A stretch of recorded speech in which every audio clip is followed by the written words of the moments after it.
welcome. I think it's the 8th lecture. Is that right, Andy? And it's on Yep. chapter 21, I think, of Very good. Yes, spot on.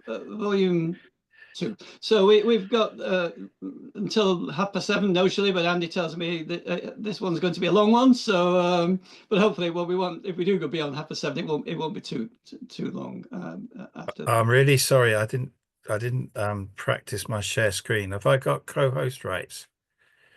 I can't seem to share. I'm really sorry. Yes, you do have co-host rights. Okay, thank you. Why is it not happening?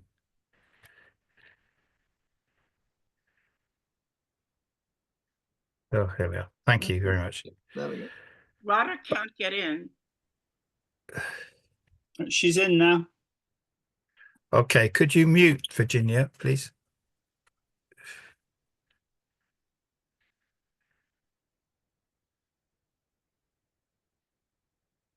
Okay, so as Tony helpfully said, we're on lecture 8, and this is about chapter 21 of volume 2 of Capital. Actually, it's going to be in 3 parts today. I've got some points about what we've been looking at in already in terms of chapter 20, and then sort of the main point we'll be looking at chapter 21. But because this is the last lecture covering the book itself, I did want to just take some time to take a slight step back and reflect my reflections anyway on what we've learnt. And also there is a pedagogical note which has come up in the reading groups very much. There are different ways of explaining the concept. I mean, Marx very much uses examples as well as his text, but also for the schema in particular, that there are useful algebraic expressions of the relations.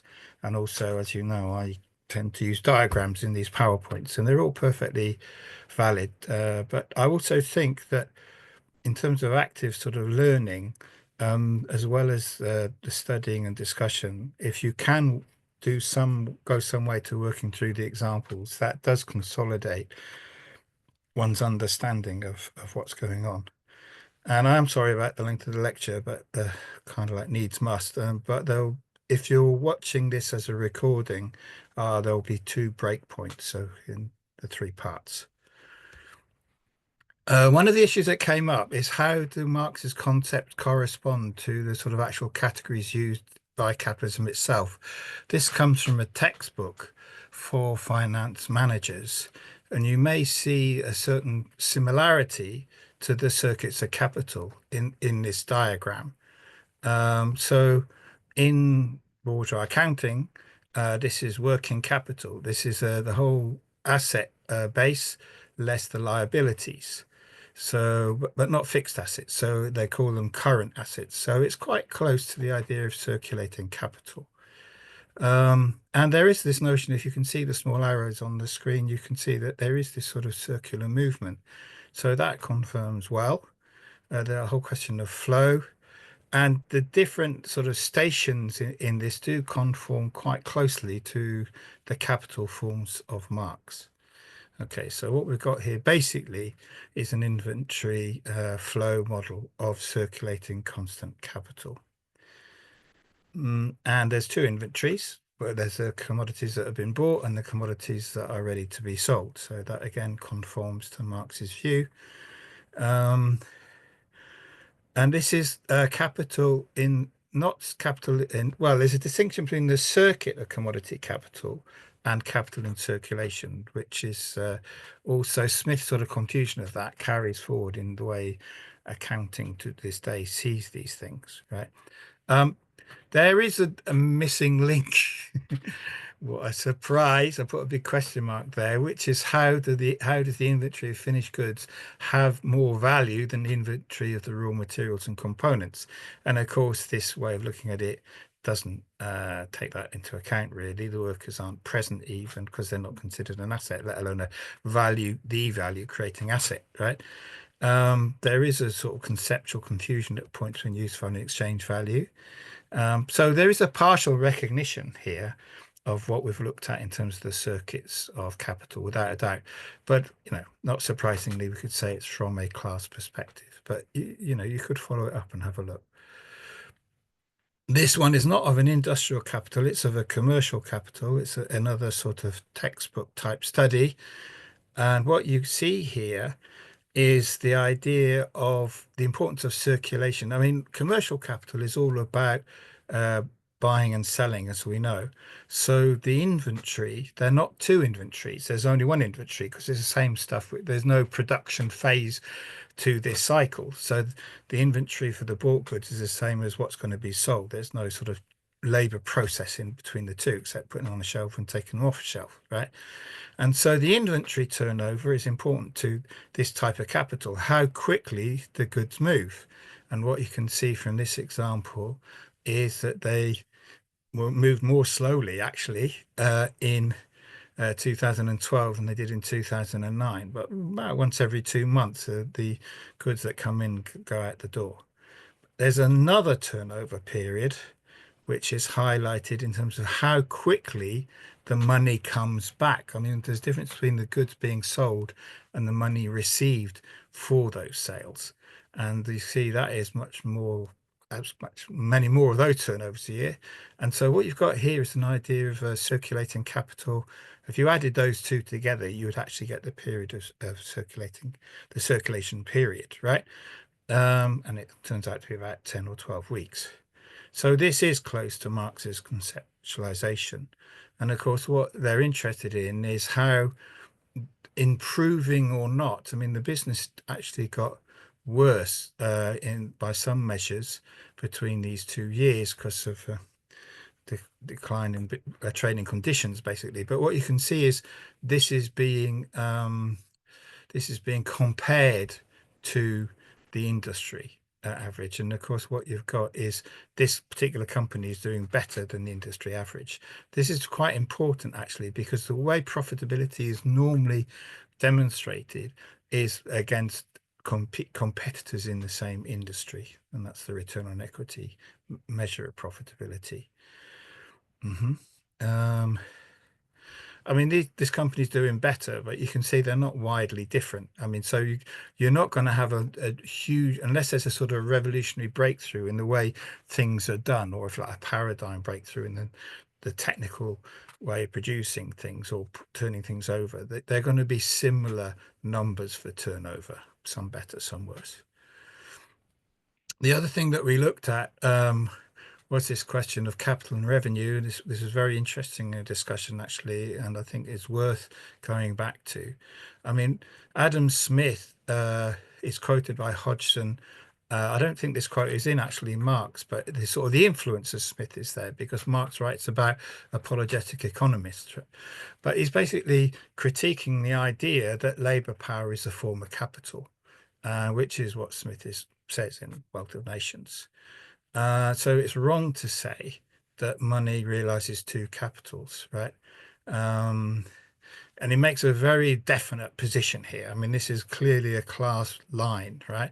Which is labor power is not capital. It's the capacity to renew the workers, right? And it's sort of very emphasized, right? And it's only capital in the hands of the buyer, the capitalist, right? I mean, if it were true, then slaves would be capitalists, which is quite ridiculous, right? I mean, this is not a technical point, really. This is primarily an ideological point, right? Which is the market connection is still a class relation, and the two class parties are connected as buyers and sellers, but they have very different positioning in that market relation. And this thing about human capital, Stephen gave some very helpful references to the reading groups to follow this up. The term human capital or concept of it is, you can see, I mean, Mariatiki's use of it, I would say, was actually interesting, and I would say innocent, in the sense that you could say he's not really making a big thing about capital. He's making the thing about human resources, and he's basically looked at a medical study which showed how poorly looked after the majority of the population in Peru were in 100 years ago now. So he uses the term, but the concept behind it is quite different. However, I mean, in colonial times, it was pretty clear that this character from the East India Company And also in modern right-wing theory, there's quite a lot of human capital theory, and it generally sort of gravitates around the neoliberal right. So you could follow that up. I would just add that, I mean, the social capital is closely related, I think, right? And there's quite a lot of sort of types of sociological type studies about how networks help the formation of production activity. They're not directly economic, but they're social, but they help the economic. And the World Bank really sort of fastened onto this idea. And so, one example is potters in Bologna. Well, okay, so the pottery production in Bologna is massively successful, high level of pottery culture in Bologna, because a lot of the workforce and the education system and the sort of material culture around the place reflects this high level of dedication to this industry. So this forms like a social capital that any individual company or entrepreneur can draw on if they set up a pottery business. And the World Bank draws on these types of ideas very heavily. I mean, I think less so now, but I mean, about 15 years ago, this was all the rage, social capital. And Ben Fine, quite rightly, critiqued it. I mean, because basically the World Bank was using this idea to substitute for any critical social science. The last point, right, what Marx makes this point about the enslaved worker, but he also makes a point a bit later on, actually twice in volume 2, that enslaved labor is a form of fixed capital, as well as, I would say, and I'm sure Marx would agree, to be honest, variable capital. So this new category of fixed and variable capital. This is another theme which has come up in reading chapter 20. And I'm going to start with, well, I think the idea of depreciation, again, is fairly wide. Well, it's very widely used in normal bourgeois orthodox accounting, because they have to deal with the deterioration of the value of their fixed assets and their replacement. So they're normally thinking of tangible fixed assets like the truck, which wears out, I don't know, 3-5 years. I don't know if that sort of length of time. Now, to explain why this is significant, I'm just going to remind you, and you can go back to this, Marx's example, which was back in chapter 9, I think, right, of the use of fixed and circulating capital. So he has 80,000 fixed capital and 50,000 circulating, adding up to a total of 130,000 capital advanced. Okay, now the depreciation, whatever happens to circulation turnover, will be at the rate of 8,000 a year if it's a 10-year thing, right? But you can change the amount of capital advanced according to how fast circulating capital changes. But his sort of default example was the aggregate turnover is these two put together, and it will take just over a year for the capitalist to get back the 130 grand which they advanced originally. So that's an idea of the turnover of the total capital advanced. Now, the link, of course, is to bring in the question of profit, and the more the capital advanced needs to increase, the lower the rate of profit, and the less the capital advanced, the lower the rate of profit. Now, if you don't take depreciation into account, it would seem that the rate of profit is higher than it really is, because you've got an income, the capitalist has got an income of this extra 8,000 a year, but it's not really profit. It's what they need to put into reserve to replace the value lost in their fixed asset. So the higher rate of profit is actually a false indicator. In this particular case, the rate of profit would be 38% rather than 44.6%. But you can see the basis of a potential misunderstanding. They need to keep an account of what degree of the revenue they get every year is actually due to depreciation rather than, if you like, genuine profit. Now, this provides the grounds for an awful lot of smoke and mirrors. Profit categories are reported in most accounting systems. I mean, there are different accounting regimes, different policies, as earnings before interest and tax, and earnings before interest and tax taking into account depreciation and amortization. And that's, if you like, the net profit is the EBITDA. Okay. Amortization is another form of depreciation which deals with intangible assets. Now, this is played around with an awful lot. I mean, Marx refers to how bourgeois accountants can play tricks in terms of the cost of repairs when profits are declared. I would say, particularly in certain industries, this playing around with this stuff depreciated or not is a massive accounting game, and it's used a lot to write off profits, to add on the depreciation can make the profit look lower than it actually was. And in mining, they have a lot of things called depletion, which is an oil extractive industries, basically. And even more, if you had the right regime, such as what Guyana's offered Exxon for the extraction of the oil there, the capitalist can write off all of the fixed capital investment, not just the depreciation, before you're starting to talk about profit. So there's I mean, if you take Marx's example, which is why I put it in, so it's the equivalent of, rather than just deducting the 8K from the 108K income, it's deducting the 80K, right? So that would end up with, rather than £50,000 a year profit, it would be a £30,000 year loss. And mining companies actually do this a lot. This is not unusual at all, right? They hardly ever pay tax. I think this is part of the UK's regime, the North Sea, for example. Okay. So what we see here is this sort of confusion about how constant capital depreciates over time. I mean, it is played with a lot to their advantage by corporations and colluding capitalist states, of course.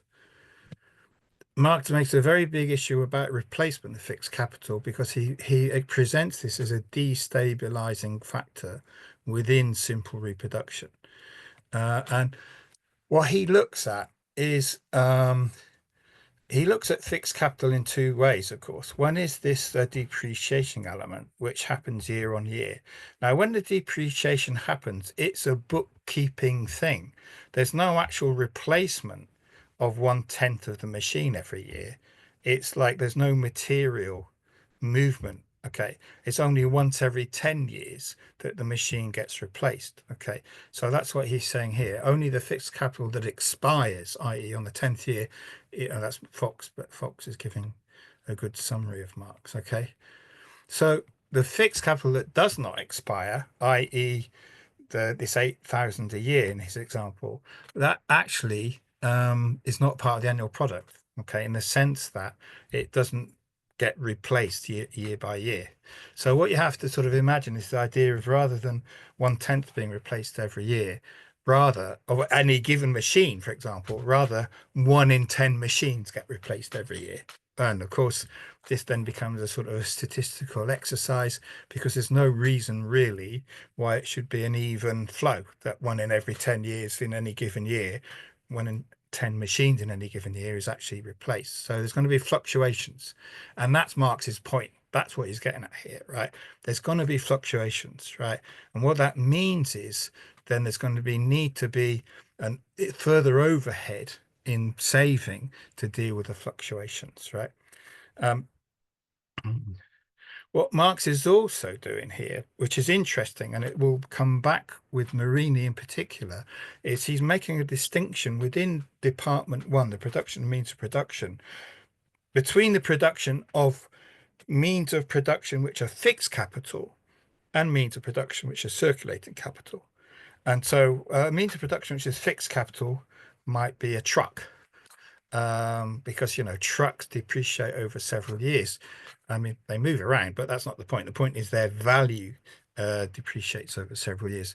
And this thing from that, say, like I don't know, the petrol that goes into the truck, or a diesel, right? That's circulating capital, because that would be consumed as the truck is used in the production process. So what you've got then is a formative distinction within Department 1. It's not brought out to the same degree. It's not crystallized by Marx as he does in Department 2 between production of consumer goods and luxury goods. I mean, workers' consumption goods and luxury goods. But it turns out to be an important distinction. The means of production is fixed capital, means of production of circulating capital. Now, this is another of the sort of these what's the word, naturalistic metaphors or analogies. All the time, I think Marx is pegging away at this. He doesn't do it in one shot. He chips away at it, right? He's saying we're not looking at equilibrium here, right? And this part of it, he says there could be a crisis generated. Although we've got reproduction on a constant scale, we're going to have a crisis of production because in any given year they might need more machines replacing, right?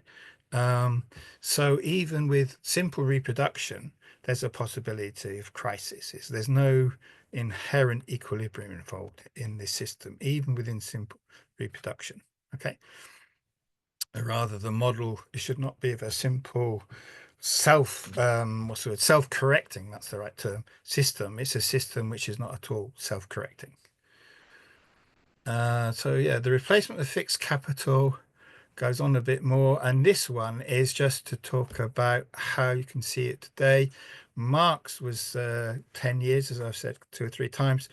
According to Mandel's book, Late Capitalism, he's talking about a third technological revolution. When he's talking about it in the 1960s, to be honest. His book came out in 1972, and he's saying, well, look, in massive chemical works in particular, and the sort of rate of technological change means fixed capital gets replaced about every 5 years these days, and you can see how big fixed capital is.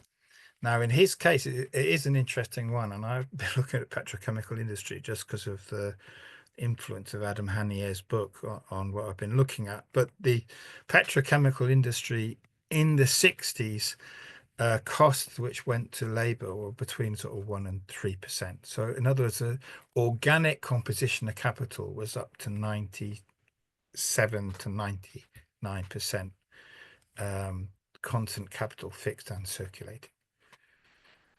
Okay. So if you are watching the recording, it's a good place to pause because that's the first section. Otherwise, I'm afraid we have to press on. Okay. So we're now going to look at chapter 21. The general movement is from simple reproduction to expanded reproduction. What does that mean? Well, Marx does this certainly in volume 1, and I think in effect he does it in volume 3 as well. And so this is the nice sort of metaphor again, which is the movement from a circle to spiral. Marx writes about his work as following the logic of capitalism in a spiral nature. And the point, of course, is that with a spiral, the movement is expanding as it rotates. So you've got this idea of an affirmation, but at the same time, a degree of negation of what's already come with the simple circular movement.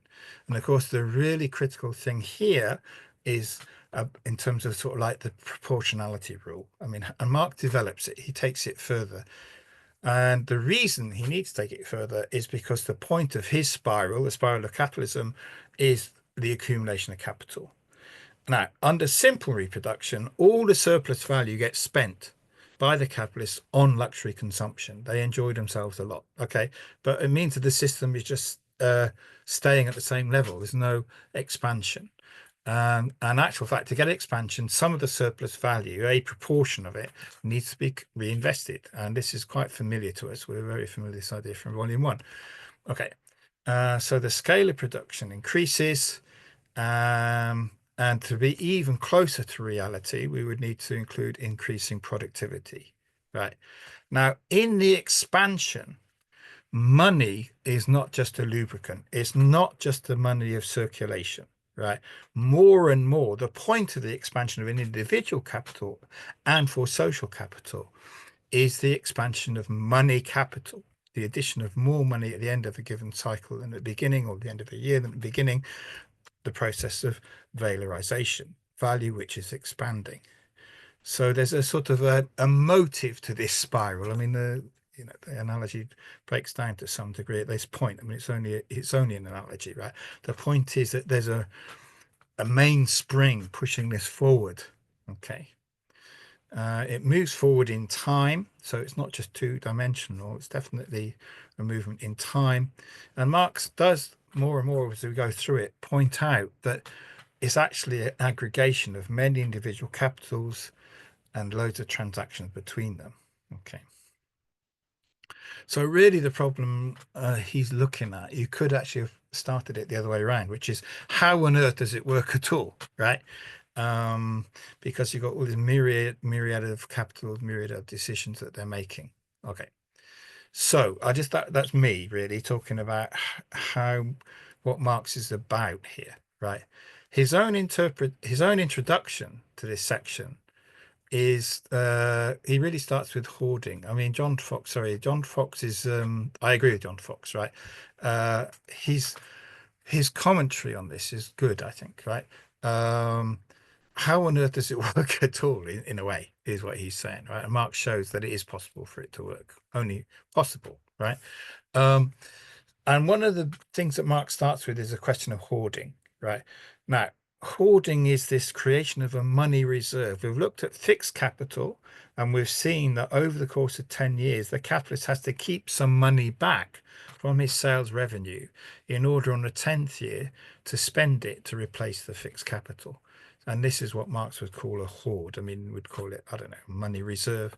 While it's in the hoard, it's only potentially acting as capital.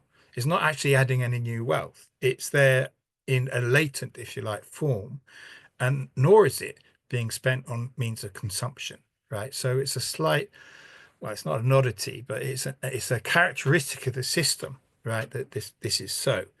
And what Marx is saying is when you look at social capital or the totality of all these different capitals, right? In order to accumulate, you've got to hoard. So all the time, what that means is there's a tendency to sell more than to buy, because what's happening is this 8,000 a year I keep going back to in the individual capitalist case. Well, you aggregate that up. I mean, it's going to be millions and billions every year, and it's not being spent. Okay, it's being put into, well, under the floorboard in olden times in the bank account today, and so on, right? Or whatever. We'll come on to whatever, but it's not being used to buy commodities until we get to the 10th year. Okay. So there's a lot more selling than buying is what Marx is saying, right? And this is known as the problem of realization. Okay. And it's not in particular to do with the working class as such, right? In fact, the way Marx generally presents this is in terms of the replacement of the fixed element of constant capital. And he a very Marx thing, this, right? He sets up something just as an absurd thing, right? He's saying, well, the only way, one way that this could be absorbed, this counteracted, this tendency to hoard, is that sector of capitalism, capitalists who are producing money, they can buy all the surplus, which the hoarders are not buying. He says, but this doesn't make sense. And we don't have this positioning, because what we actually have is a whole series of mediations in terms of how gold enters into the circulatory system. In other words, it could be seen to be like attractive sun almost of sort of pulling in all the surplus product which is not being bought by anybody else. And he said this doesn't work like this at all. He didn't spell it out, but he's pretty clear that it doesn't work like that. All right, so Marx looks at accumulation in Department 1, and then he looks at it in Department 2. In Department 1, he's discussing this as sort of like conceptually more at the moment, right, rather than sort of his numerical examples. So there can be an expansion either by the existing capital sort of just increasing its size and scale, or it could be an installation of new businesses altogether. So that's what we're talking about. But in order to do this, the capitalist has to save up. He's still resisting bringing in the credit system, so it has to come from the self-generated funds of any given individual capital. They have to hoard parts of their money from their production. But he's saying at the same time, there'll be other capitalists who are not hoarding. They actually are spending. They're spending their hoard, right? So he's saying, well, let's just conceive of this as two types of capitalists, right? There's one type who want to sell and not buy. And then there's another type who have to offset this, who are going to buy and maybe not sell so much, right? Because actually they're in their 10th year, for example, right? They're the buyers of means of production to replace the machines, right? So A is all the time withdrawing from circulation, right? Some of the money which they've got from selling their surplus product goes back into the hoard. It doesn't go anywhere else for the time being, right? Okay. And so while he's hoarding, they're not pulling out other commodities or proportion of other commodities from the circulating system, right? But that means at the same time that other capitals, these Bs, I mean, these are fairly flexible. They're not fixed categories. They're just capitals in distinct roles in any given time, right? They're going to be withdrawing more commodities, okay? Now, why does this matter? Let's just see how he develops his argument, right? Oh, I've got a typo there. Annual product, unfortunate mistake. So how does this work in terms of how the annual product gets reconverted, right? Right. Well, he says, first of all, it's not automatic. Adam Smith and the physiocrats are wrong about this. It's not just like one exchange for another and it all runs smoothly. We have to think about it more precisely by each category of the annual product. And we've got to think about the annual renewal of fixed capital portion of Department 2, right? Okay. So what he's saying is we're going to use the idea of fixed capital and circulating capital and its distinction between them, as well as this idea of one department capitalist selling their products to actors in the other department. Okay. And he's saying that the replacement of fixed capital from means of production into Department 2 is going to require not sort of self-adjusting transactions, but one set of transactions which are one-sided one way, and then another set of transactions which are one-sided the other way. In other words, Department 2 has to buy loads of stuff from Department 1, and then at a later point it has to sell stuff back to Department 1.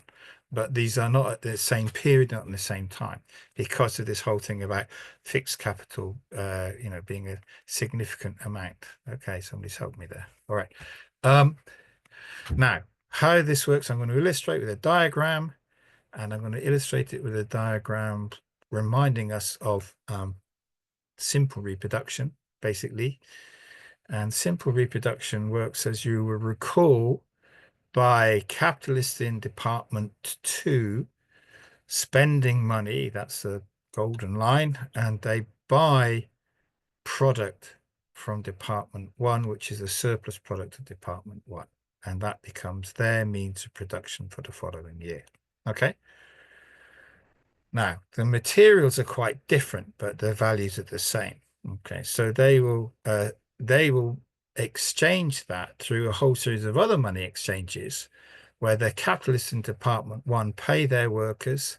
The workers use the money in their pay packet to buy commodities which they consume from the production of Department 2, and this is what replenishes their labor power. So this is what we've got here is 3 different types of transaction going on, right?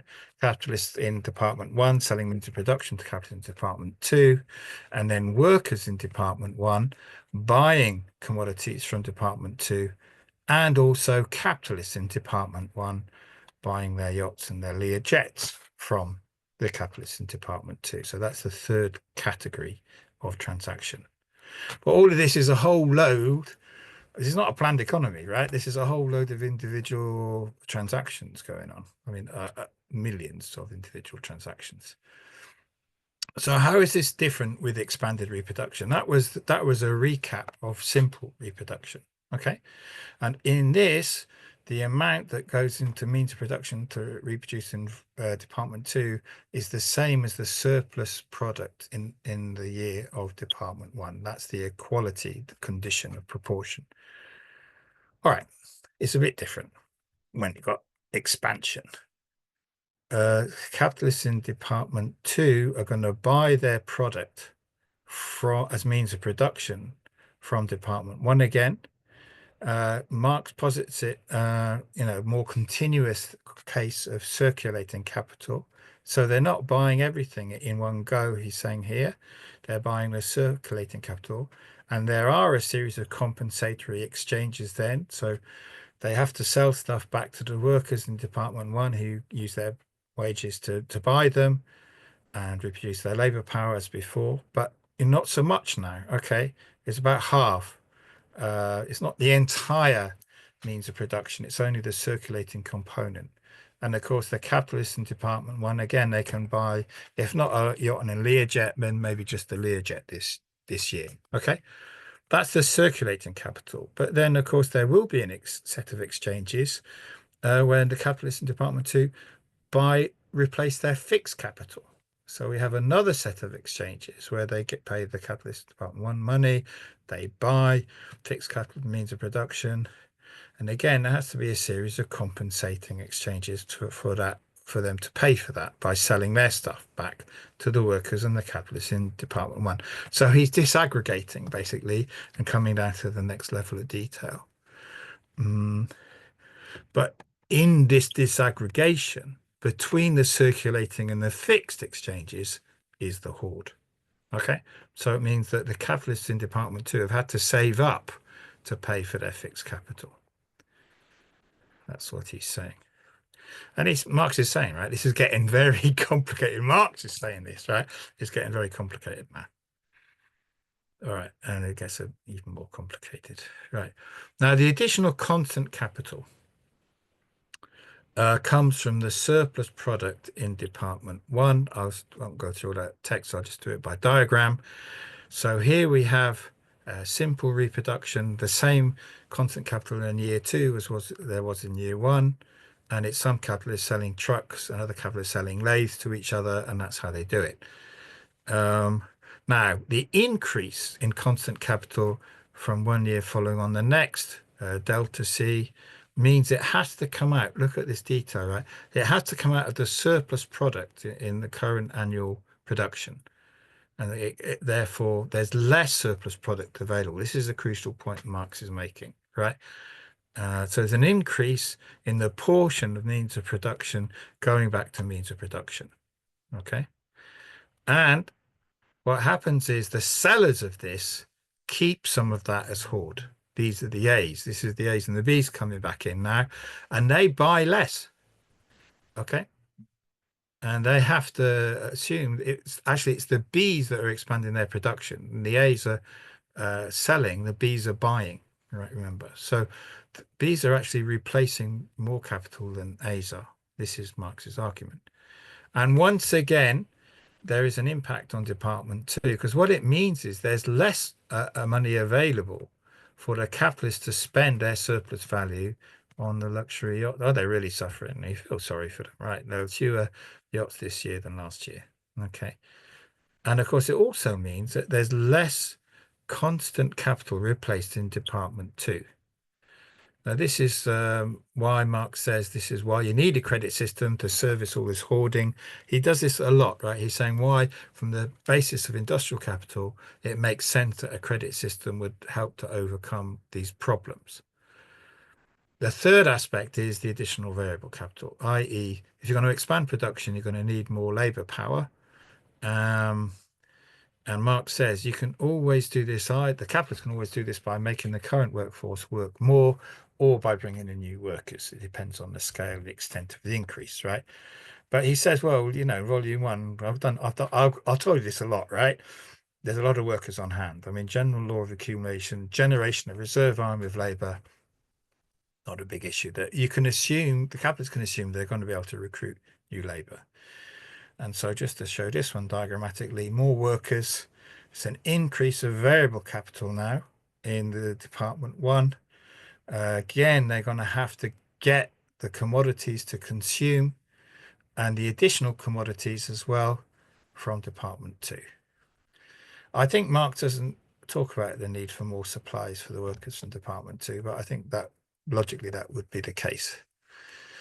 Okay, so accumulation in Department 2. So now we're going to have buyers in department 2 and hoarders in department 1. Okay. So again, I'm not going to spend too much time on the text because Marx says even on the basis of simple reproduction, you've got to have the formation of extra money capital in department 1, and this will generate stocks of means of consumption in department 2. And I'll try and show this one diagrammatically. Department 1 is going to be selling more to department 2 than it buys from it. So say the increase was here, okay, but it's hoarding. It doesn't buy.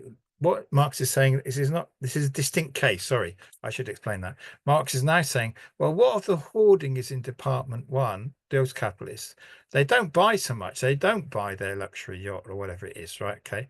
That means that they're buying less and there's less sold to them, which means that there's more commodities hanging around in department 2 remaining unsold.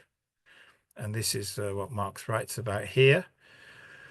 All right. Now, with so far, yeah, we know that, Carl. We know what he's talking about, simple reproduction. Now, he told us that a lot of times. Okay. So accumulation is where we're going to have some of the surplus value is not spent as revenue, but it's reinvested as capital. The issue here is to what degree that is, and surplus value and capitalization. So some of the surplus value will be capitalized. It will be returned back into the capital cycle rather than consumed, rather than enjoyed, if you like that. So there's this notion of accumulation depends on the rate of capitalization. So Marx is now putting these two ideas together. He's putting together the idea of the formation of the hoard and buyers and sellers within the capitalist community. And he's putting together the idea of fixed and circulating capital between the two departments. So as he said, it's now getting pretty complicated. Okay. And so then this is all like the qualitative stuff setting up, and then he gives us his examples. There's a bit more qualitative stuff. And this one is very interesting. The whole way this argument's going, it looks like the capitalists in department 1 end up being in a stronger position in terms of controlling their accumulation and the capitalists in department 2 in the way Marx is presenting this. But he says, yeah, well, but they've got other things that they can do to compensate. It's very interesting that Marx brings this in, and I don't think it's been noticed in the literature. Marx says, well, if they've got stuff unsold in department 2, what are they going to do about it? Well, they'll take it out on the workers. That's one of the things that they'll do. And he explains how there's this tendency more pronounced in department 2, production of means of consumption, for what we would call super exploitation. He doesn't use that term, but that is actually what we're talking about here.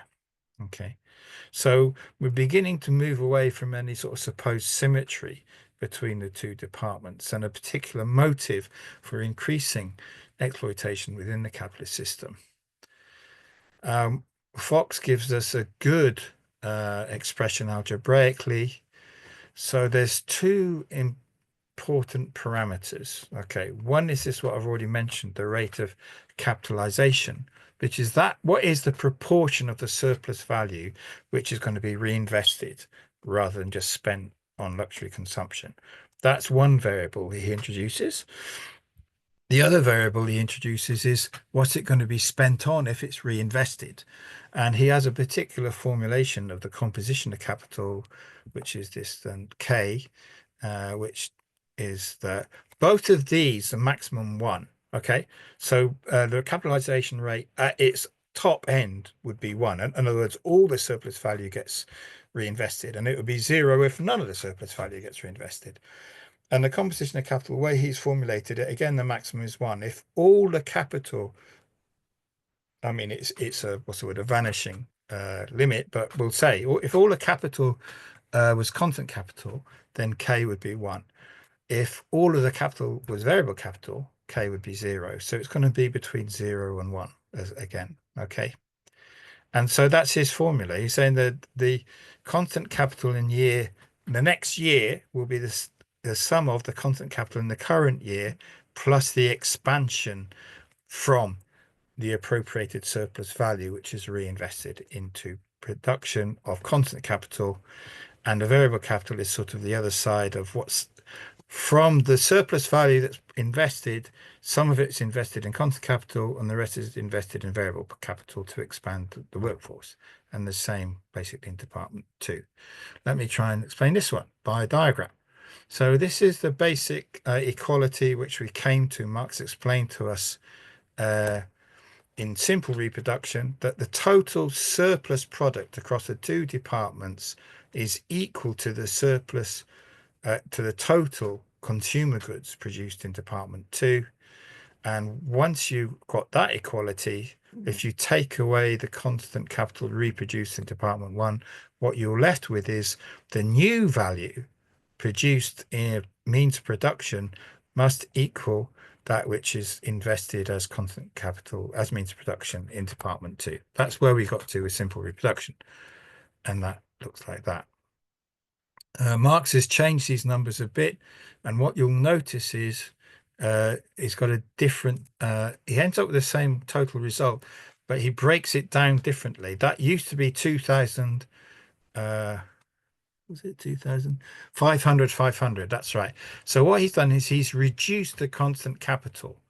So the value composition here, the organic composition, is 2 to 1. Here it's 4 to 1. So this one is more capital intensive than this department. And that's a move to reality, I think. Okay. So he's expanding reproduction.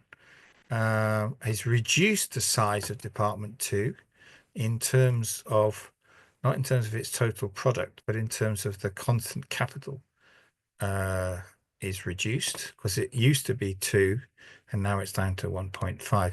The amount of capital advanced, I think, is also reduced. Yes, it has. It's gone down from 2.5 to 2.25, but with the same output result of 3,000. Okay. So what we've got is a lower organic composition of capital in Department 2. What Marx does is he explains how this works, detail figures. He's going to end up with a 10% rate of expansion in Department 1, but less than that rate of expansion in Department 2 from this starting point. And so the capital gets used up, but there needs to be the constant capital product of means of production needs to expand and when it's being reproduced. So some of the means of production, which is part of the surplus product, gets included and taken up the next year as part of the means of production in that department. I'll give you the example. Marx says it's quite important, this, because what you can't, it depends on the material product whether you can do this or not. I mean, if that was a yacht, you can't really use a yacht in terms of production, the means of production.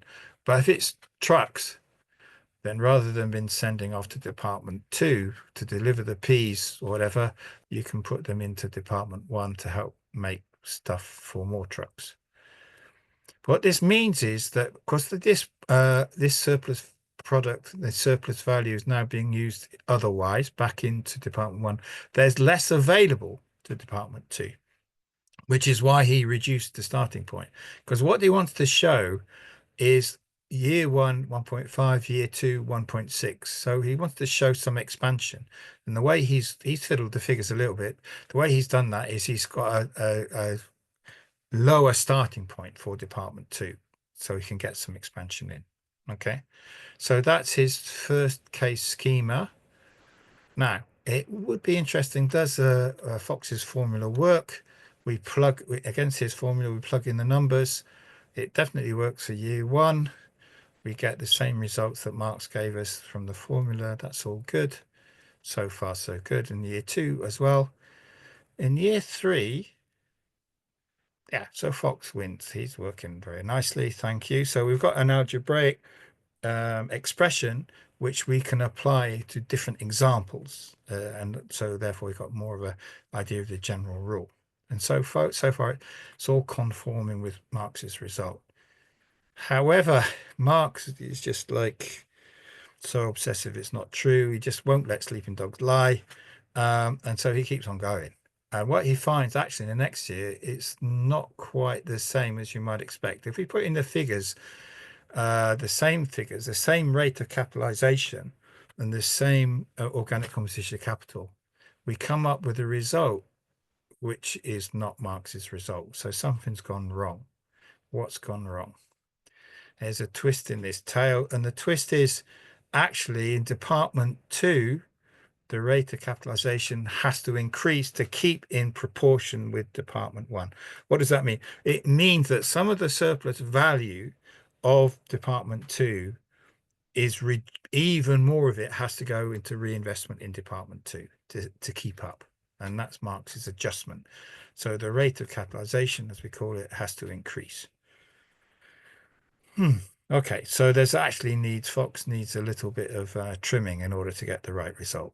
I'll stop my puns before. All right, Mark's got a second example, which I'm not going to work through in any detail. It's a similar example, but he's making the figures even more realistic in terms of the degree of organic composition and so on. So what he's coming now is that we're getting towards conclusions, right? The proportionality is different. The necessary relationship is different, right?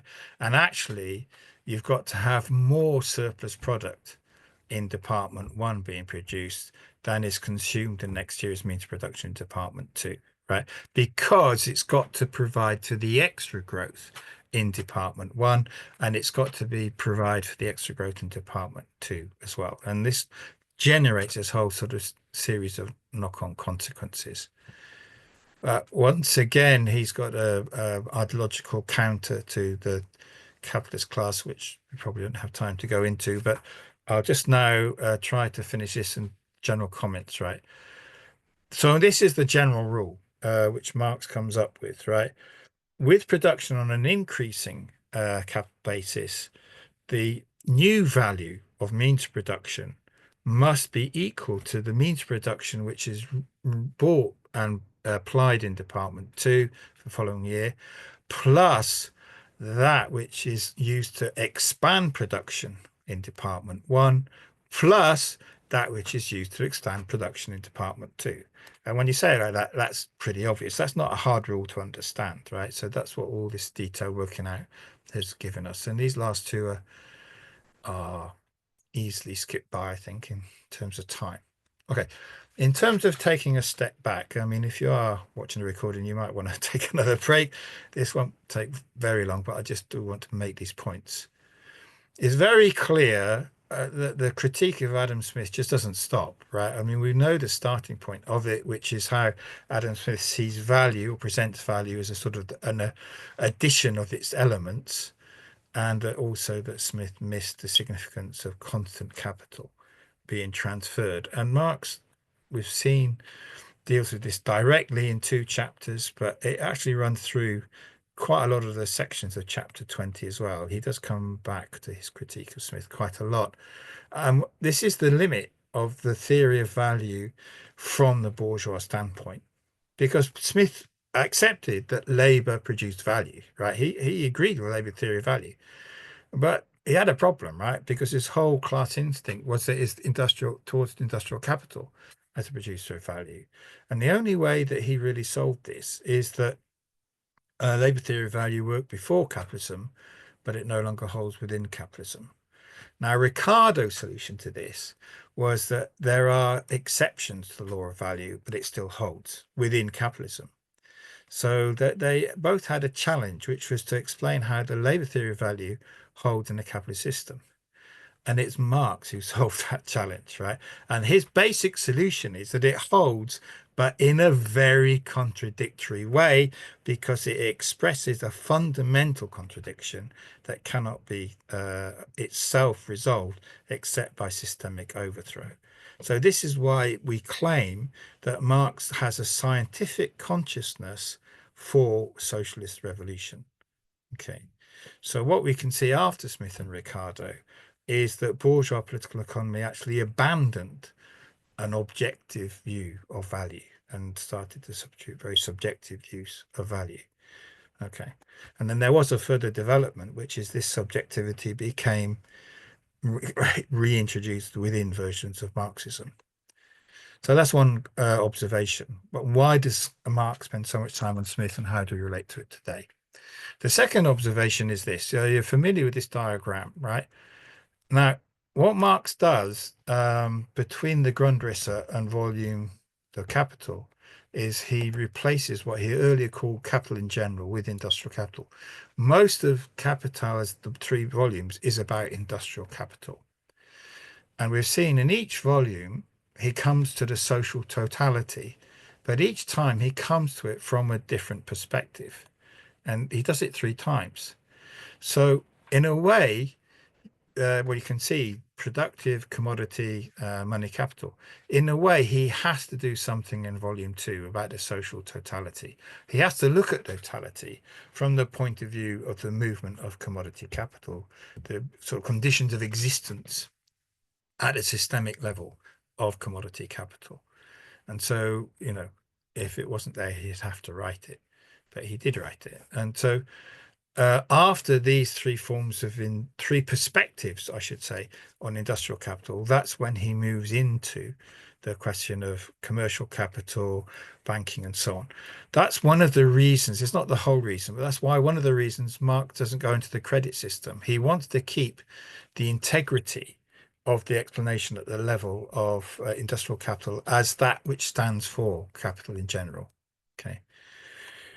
And just as an aside, which is an important one, a commodity, what he calls a commodity, develops in each of these steps in the totality as well. The totality is composed of commodities, which are simple commodities, which are commodities by labor exploited, and they become, in volume 2, the value form becomes the capital form. These are commodity capital. So what is a commodity is now seen differently, and that changes again in volume 3. Okay, these points we've learned from volume 2. I will go through these very quickly. The really important point is the second one here, right? This is an abstract model, but it is an abstract model of capitalism. That's the limit of the abstraction is it's the capitalist system, because all the time it's not just about reproduction, it's about how money is involved in the processes of reproduction. Okay, so it's specific, and all the anarchic elements which come out are related to this connection between the movement of commodities and the role that money plays in their circulation. So it's not an equilibrium model. The role is it's wrong to read it as an equilibrium model, and I think Marx several times explained that it's not. If you had a naive reading of it, and we all are naive when we first start with this, right, you can see a sort of organicist sort of complementarity between the 2 departments, but the more it goes on, the more that just breaks down, and that's the way Marx wrote it, which maybe he could have written it differently, right?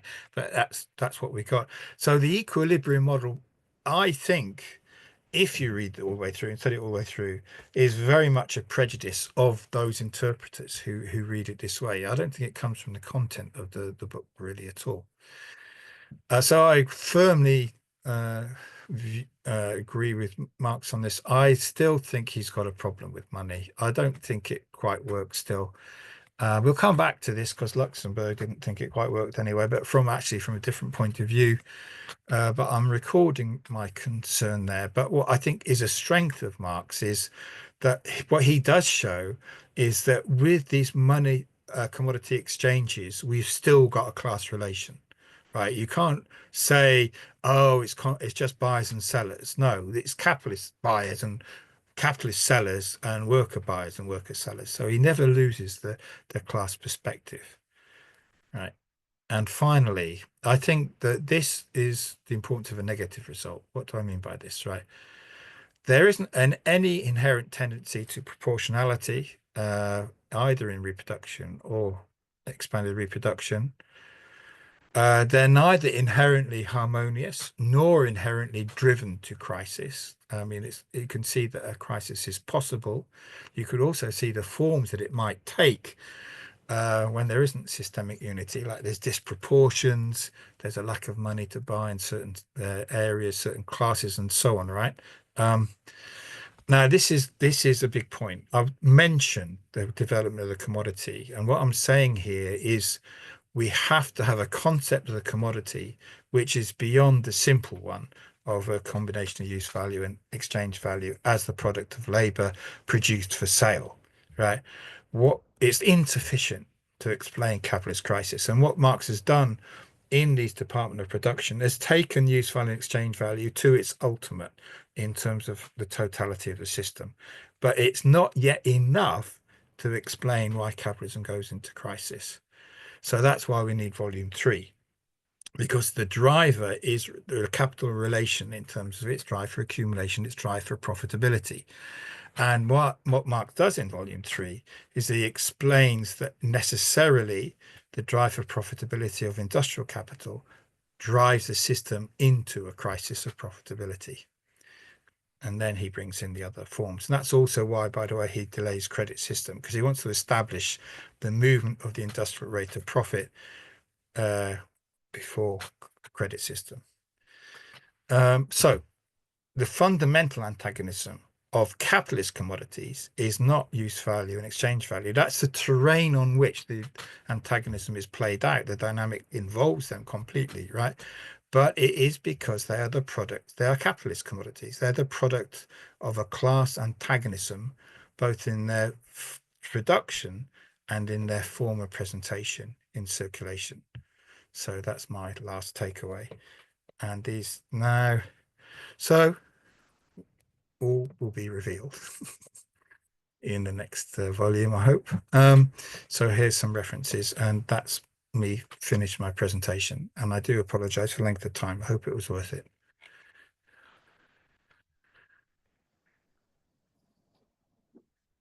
Excellent. Thank you very much.